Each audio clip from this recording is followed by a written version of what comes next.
நீங்க தொடர்ச்சியா சில 3 நாட்களுக்கு மேலாவே இந்த மீட்பு பணிகள் தொடர்ந்து அந்த பணிகளை சேர்ந்து நண்பர்களோட பணியாற்றிட்டு இருக்கீங்க.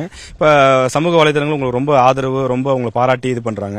அதாவது நிறைய பெரிய பெரிய நடிகர்கள் இவங்கெல்லாம் கூட வரல. இது மாதிரி மழை நேரங்கள்ல இயக்குனர் வந்து சிறப்பா செயல்படுறாருன்னு உங்களை பாராட்டுறாங்க. இயக்குனர்லாம் கிடையாது, என் ஊர் என் மக்கள் இது. நான் என்ன சொல்றது, நான் இயக்குனராக இல்லாட்டா கூட நான் இப்படிதான் அலைஞ்சிருப்பேன். நீங்க அது வேற, அதுக்கு சம்பந்தமே கிடையாது. அது வேற இது வேற.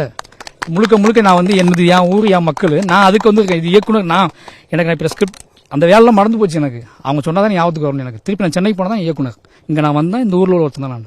அதான் எனக்கு அதை பத்தி கவலை. இப்ப எனக்கு மக்கள் என்னன்னா, உங்களுக்கு தெரியும், என்னைய ஒவ்வொரு வெளியூர்ல இருந்து இங்க இருந்து கான்டாக்டே கிடையாது. வெளியூர்ல இருந்து பேசுறோம், என்ன எங்க அம்மா காணும், என்ன எங்க அப்பா காணும், என்ன என் ஊர் என்னாச்சுன்னு தெரியலன்னு கத்த அழும்போது நம்ம அதுக்கு மட்டும் தான் ரெஸ்பான்ஸ் பண்ண வேண்டியிருக்கு.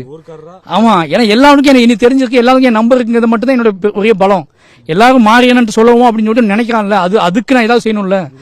ஆமா, அவன் எங்கெங்கயோ இருந்து எங்கெங்கயோ எந்தெந்த ஊர்லயோ இருக்கானுங்க. எல்லாரும் போன் பண்ணி என்னங்கும்போது அந்த வலி வேதனையும் அதை அனுபவிச்சா தான் தெரியும்.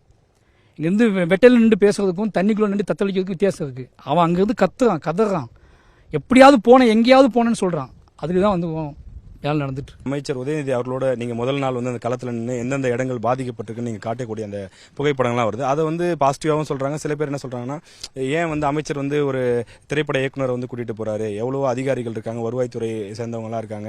இப்ப ஆக்சுவலா அந்த இடத்துல என்ன நடந்தது சார்? நீங்க ஊர் என்னென்ன ஊர் பாதிக்கப்பட்டிருக்குன்னு காட்டுறதுக்காக வந்திருந்தீங்களா? என்ன நடந்துருக்கு? நான் அங்க இருக்கேங்க.